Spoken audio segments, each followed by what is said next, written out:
নমস্কার। এটা হলো কার্তিক মাসে নারায়ণ পূজা। এখানে মূলত পূর্বপুরুষদেরকে স্মরণ করে তাদের উদ্দেশ্যে প্রদীপ দান করা।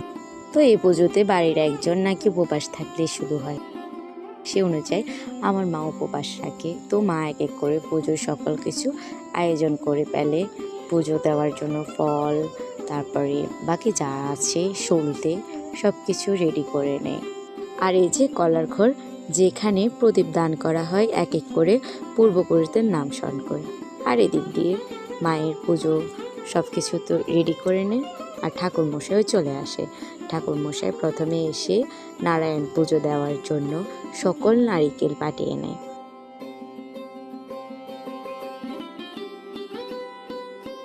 পূজারও সকল আয়োজন শেষ। তো শুরুতে পূজা করার জন্য যে শ্রী শ্রী নারায়ণ দেবের যে নারায়ণ শিলাটা আছে তার অভিষেক করিয়ে নেয়।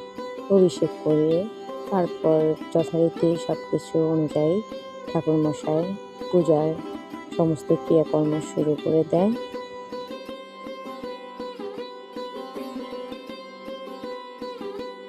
পূজা শেষে ওই যে বললাম পূর্বপুরুষদেরকে স্মরণ করে তাদের নাম অনুযায়ী প্রদীপ দান করা হয়। বড়রা এক এক করে আমাদের পরিবারে যারা মারা গিয়েছেন তাদের নাম বলে, আর ঠাকুরমশাই তাদের নাম অনুযায়ী মন্ত্র উচ্চারণ করে, আর বড়রা এক এক করে সলতে দান করেন। এই প্রদীপ দানের মাধ্যমে এই পুজোর সমাপ্তি হয়।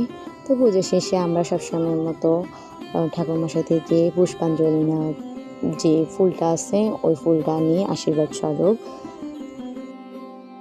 তারপরে ঠাকুরমশাই চলে যায়। ঠাকুরমশাই চলে যাওয়ার পরে ওই যে নাম সংকীর্তনের মাধ্যমে যে কলার খোলগুলোতে প্রদীপ দান করা হয় সেগুলো জলে ভাসিয়ে দেওয়া হয়।